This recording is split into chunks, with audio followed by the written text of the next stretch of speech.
I've killed more men than I care to count, but none of them made me feel what I felt in that desert. There's a darkness out there that doesn't belong in this world, a darkness so complete, so overwhelming, that it strips you down to nothing. I saw it, faced it, and survived. But I wouldn't call myself lucky. The ones who didn't make it, they don't have to remember. It started with the usual vague orders. A team of archaeologists had gone missing in the Rub al Khali desert, the empty quarter, a place that lived up to its name. Officially, we were tasked with search and rescue, but the briefing felt off. The CIA spook barely made eye contact. He handed out coordinates and spoke in clipped, rehearsed phrases. The last thing he said stuck with me. Follow protocol. Don't touch anything you don't understand. What the hell was that supposed to mean? We flew out just before dusk, the heat shimmering off the dunes as the Chinook carried us into the unknown. The team was quiet, unusually so. Even Ortiz, the joker of the group, kept his mouth shut.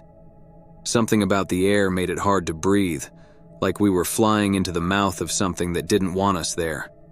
The camp was a disaster. Shredded tents, overturned equipment, blood splattered across the sand. No bodies, just long, dragging marks leading away from the site.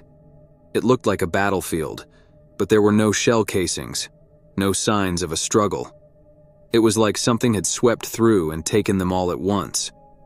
In the main tent, we found a journal.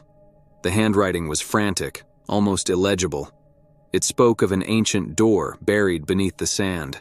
The team had unearthed it after weeks of excavation. They didn't know what it was, only that it was old, older than the desert itself. The last entry was scrawled in thick, jagged letters. The door is open. It's awake. We weren't archaeologists. We were soldiers. None of us knew what to make of it. Ortiz laughed nervously, trying to break the tension. So what, we're chasing ghosts now? No one answered.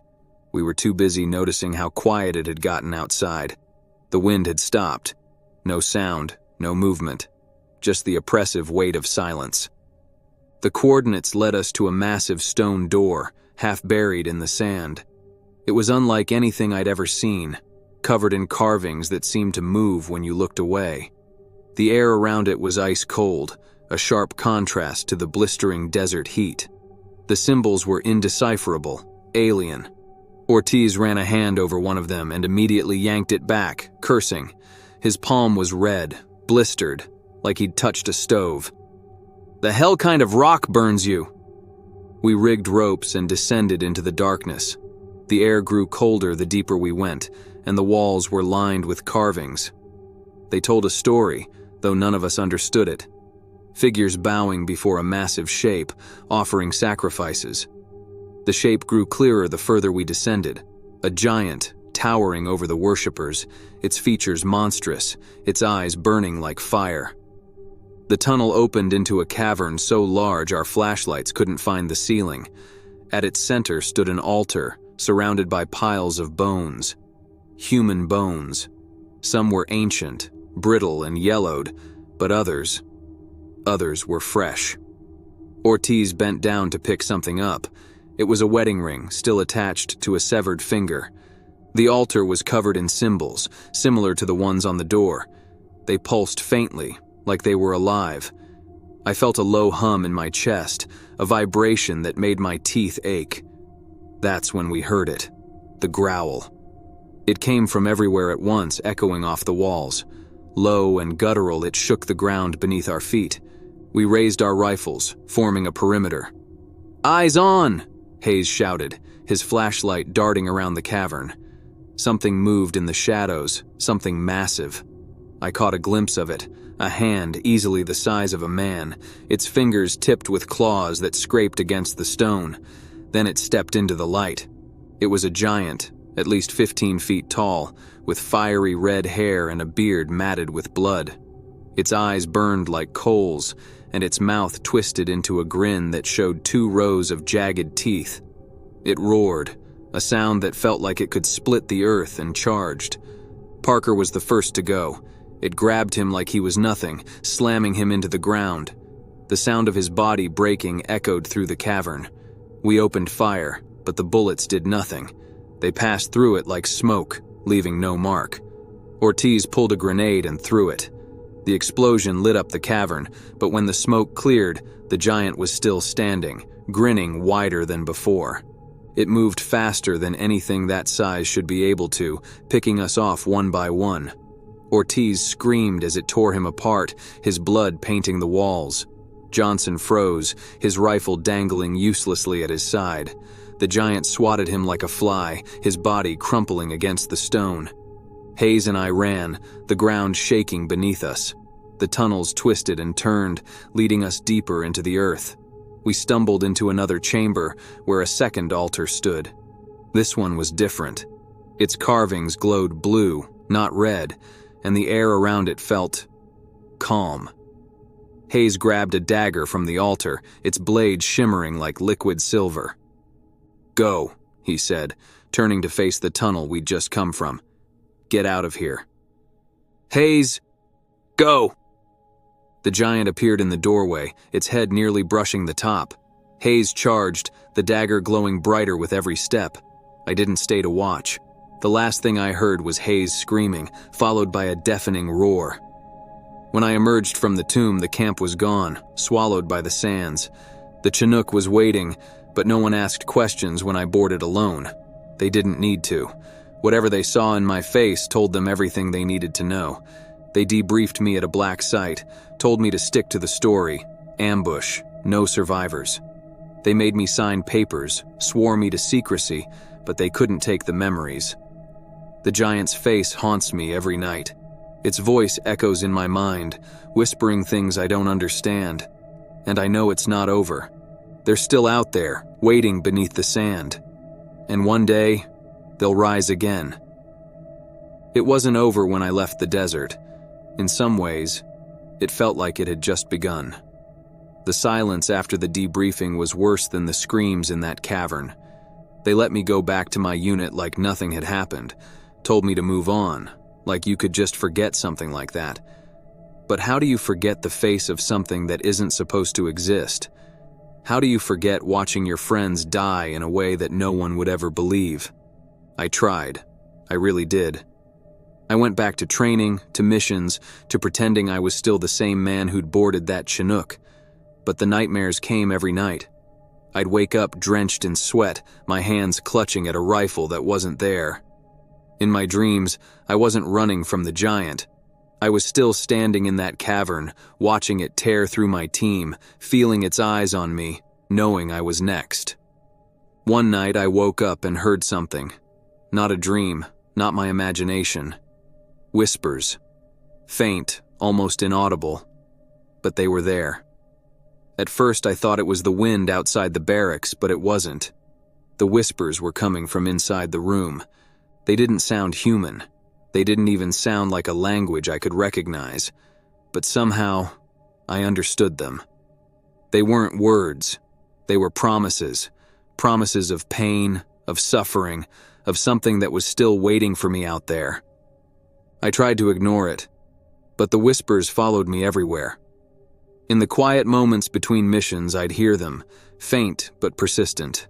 They were always there, just below the surface, like a splinter I couldn't dig out. I didn't tell anyone. What was I supposed to say? That I was hearing voices? That I couldn't shake the feeling that something was watching me, waiting for me? They'd have me in a psych eval so fast my head would spin. No, I kept it to myself, but it was eating me alive. One night, about 6 months after the mission, I got a visitor. It was late, past midnight, and I was the only one awake in the barracks. The man didn't knock. He just walked in, like he owned the place.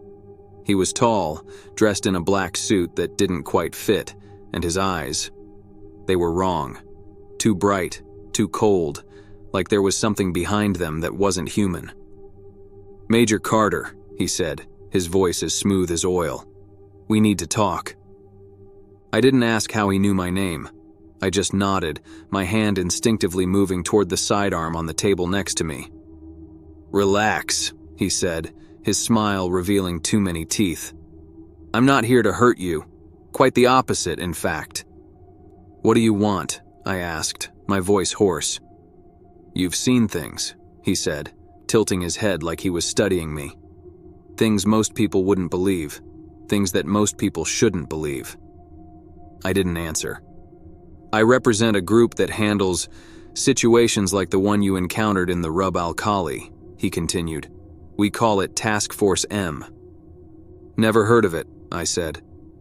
"You wouldn't have," he replied, his smile widening. "But you're exactly the kind of person we need." He handed me a folder, thick and heavy, filled with photographs and reports.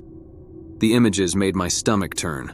Creatures like the one I'd faced in the desert, each one more horrifying than the last. Giants with fiery eyes, shadowy figures with too many limbs, things that defied logic and nature. "This is what we fight," he said. "This is what's out there, hiding in the shadows, waiting for their chance to strike." "Why me?" I asked, my voice barely above a whisper. "Because you've already survived it," he said, "and because you're still standing." I didn't say yes right away. Hell, I didn't say anything. But as I flipped through those photos, I realized something. Those things weren't going to stop. The giant I faced in the desert was just one of many. If I didn't join them, who would? The first mission with Task Force M made me realize how little I understood about what was really out there. They sent us to the mountains of Afghanistan to track down a creature that had been killing villagers. The locals called it the Night Stalker, but they wouldn't say much else.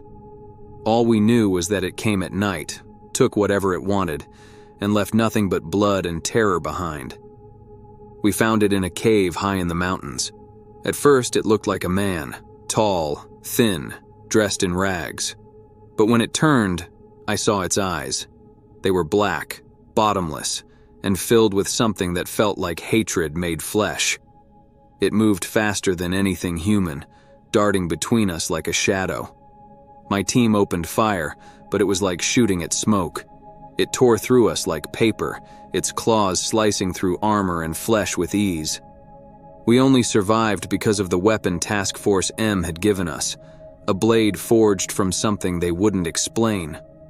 When I drove it into the creature's chest, it let out a scream that shook the cave, then dissolved into ash. I should have felt relief, but all I felt was dread. The fight wasn't over.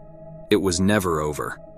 They told me that what we were fighting wasn't just evil, it was something older than humanity itself. These creatures, these giants and shadows and nightmares, weren't just accidents of nature. They were deliberate, calculated. They were part of something bigger, something I couldn't begin to understand. I still hear the whispers at night.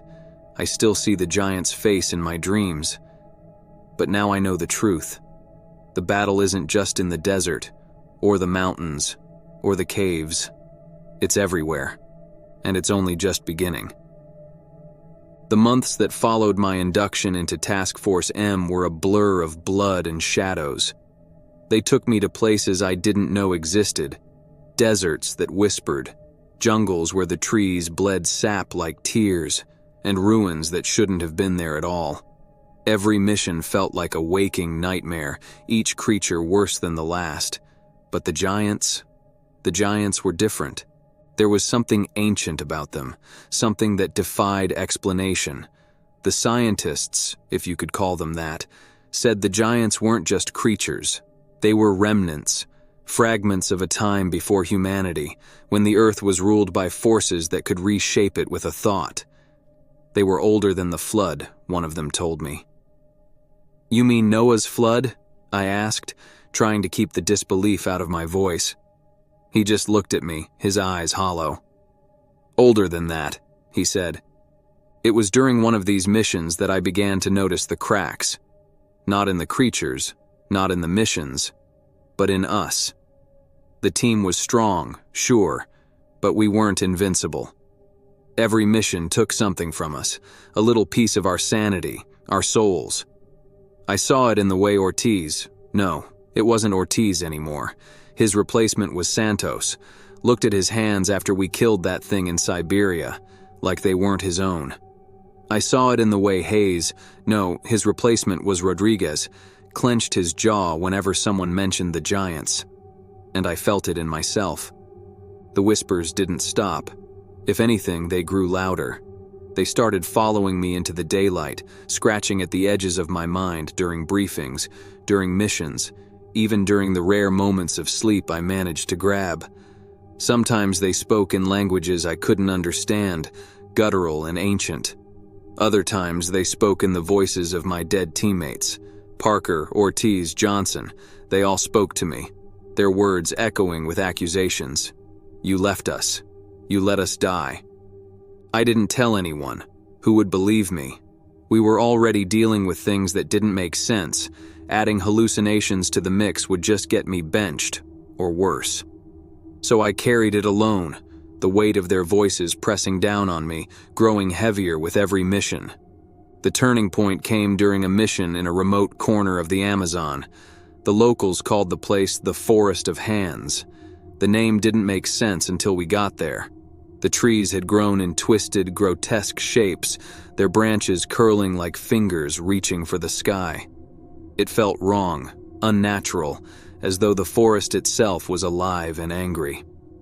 Our objective was to investigate reports of a creature that had been terrorizing nearby villages. The villagers described it as a man of smoke, something that could pass through walls and take its victims without a sound. The reports reminded me of the shadows we'd seen in the desert, and my gut told me we were walking into something we couldn't handle. We found the first body at the edge of the forest. It was wrong. The skin was stretched thin over the bones, like it had been drained of everything that made it human. Its eyes were wide open, frozen in terror, and its mouth was twisted in a silent scream. Jesus, Santos muttered, crossing himself. We pressed on, deeper into the forest. The air grew colder, the whispers louder. The trees seemed to shift when you weren't looking, their branches curling closer, their shadows stretching farther. I couldn't shake the feeling that we were being watched. We found the creature in a clearing, or rather, it found us. One moment, we were alone. The next, it was there, standing at the edge of the clearing like it had always been. It wasn't a man. It was a silhouette, a shadow that rippled and shimmered like smoke caught in a breeze. It moved faster than anything I'd ever seen, darting between us, its claws slicing through armor and flesh like paper. Santos went down first, his body crumpling to the ground in a heap. Rodriguez tried to flank it, but the thing turned on him, its claws tearing through his chest. We fought back, but our bullets did nothing. They passed through it like air, leaving no mark, no wound. It was only when I grabbed the blade, another one of Task Force M's gifts, that we turned the tide. The blade glowed faintly as I drove it into the creature's chest. It let out a scream that felt like it could shatter the sky, a sound so loud and so full of rage that it left me deaf for what felt like hours. The creature dissolved into ash, its form scattering on the wind. When we returned to base, I expected debriefing. I expected the usual questions. What did you see? What did it do? What did you kill? Instead, I was met with silence. The higher-ups didn't want a report. They didn't want records. They wanted to pretend it never happened. But it did happen. It kept happening. The missions blurred together. Giants, shadows, creatures that defied logic. Each one more impossible than the last. Each one taking another piece of me. The whispers didn't stop. If anything, they grew louder. Sometimes I thought I could feel them in the room with me. A cold breath on the back of my neck, a shadow that shouldn't be there. And then, there were the dreams. I dreamed of the desert, of the giant. But it wasn't just one giant anymore. There were dozens of them, standing in a line that stretched to the horizon. Their eyes burned like coals, and their mouths twisted into grins that promised pain. Behind them was something worse, something bigger, something I couldn't see but could feel. A presence that pressed down on me, crushing the air from my lungs. Task Force M wasn't just fighting monsters, it was fighting a war that stretched back to the beginning of time, a war we were losing. And the worst part? I wasn't sure which side we were supposed to be on. The things we killed weren't just evil. They were something else, something older than the concept of good and evil, something that didn't belong in our world.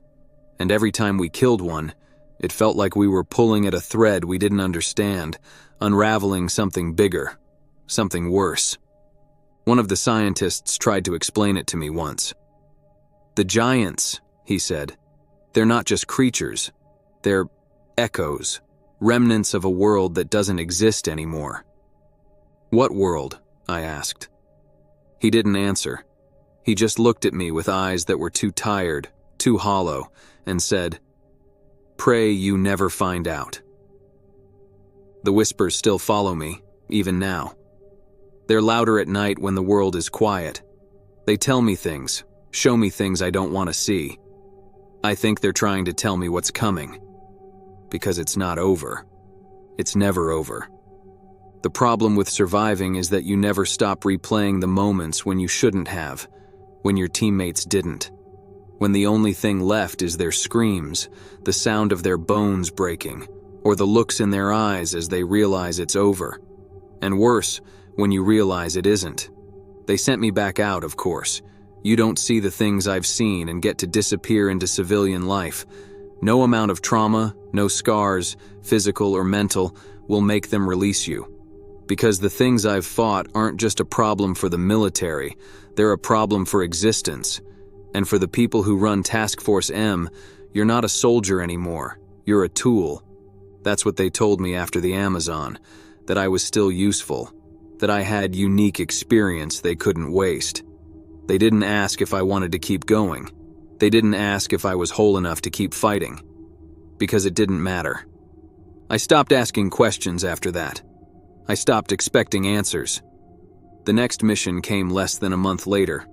A Russian submarine had gone silent in the Arctic. At least, that's what we were told at the start. By the end, we knew better. It wasn't just silent. It was gone. An entire nuclear sub, swallowed whole by something beneath the ice.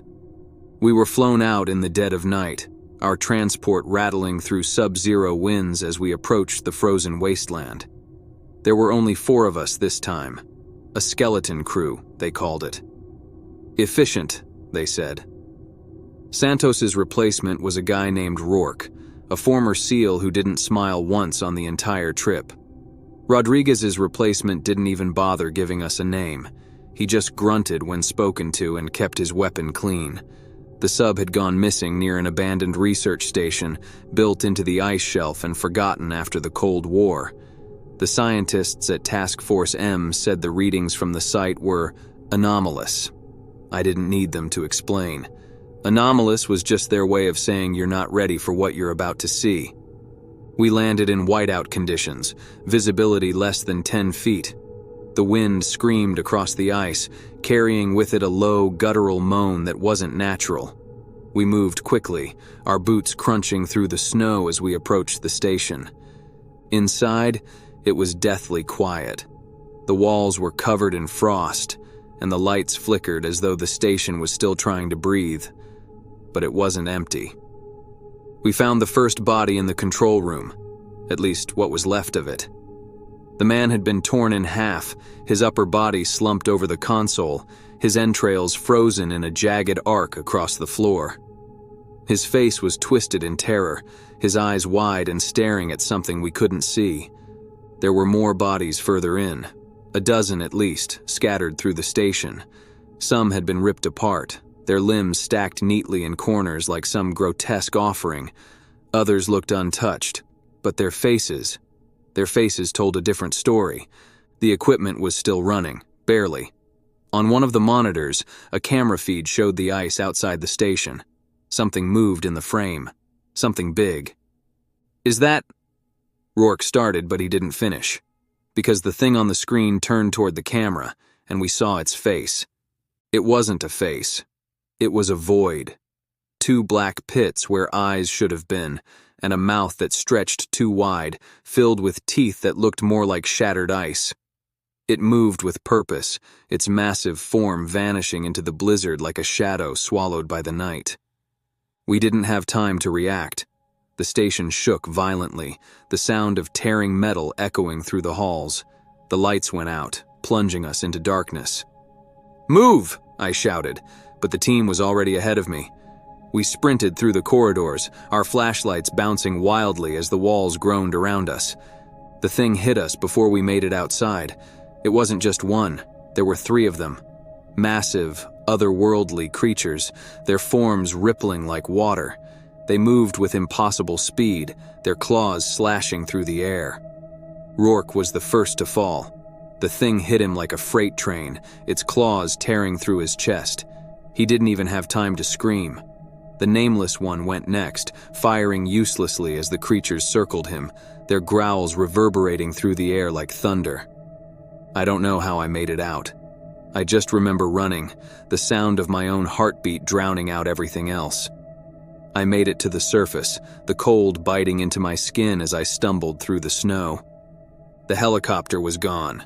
The team was gone. I was alone again. They found me 2 days later, half frozen and delirious, mumbling about shadows in the snow. They didn't ask questions this time. They didn't need to. But something had changed. The people at Task Force M were always cold, distant, but now they were scared. I saw it in their eyes when they thought I wasn't looking. They weren't just worried about the things we were fighting. They were worried about why they were waking up. Because they were waking up. All of them. The giants, the shadows, the things beneath the ice. They weren't just isolated incidents anymore. They were connected, a pattern emerging from the chaos. One of the scientists tried to explain it to me. "It's like the seals are breaking," he said, his voice trembling. "Seals?" I asked. He hesitated, glancing around like someone might overhear. "There are stories," he said, "ancient stories, about a time when the earth wasn't ours, when it belonged to them. And now?" He looked at me, his face pale. "Now they want it back." The missions kept coming, each one worse than the last, each one tearing another piece of me away. I stopped learning the names of my teammates. I stopped caring. I just did the job because what else was there to do? But the whispers didn't stop. They grew louder, more insistent. They didn't just haunt my dreams anymore. They were with me all the time, clawing at the edges of my mind, telling me things I didn't want to hear. And then, one night, they stopped. It was the first time in years that the silence wasn't comforting. It was suffocating. I woke to find a figure standing at the foot of my bed. It wasn't human. Its form rippled like smoke, its eyes burning with an unnatural light. "It's time," it said, its voice echoing in my head. "Time for what?" I asked, my voice shaking. "To choose. The fight isn't over. It's never over. But now I know the truth. This isn't just about survival. It's about something much bigger. Something that's been building for centuries, millennia. The seals are breaking, the giants are waking, and we're running out of time, because they're coming back, all of them. And this time, they won't stop until there's nothing left."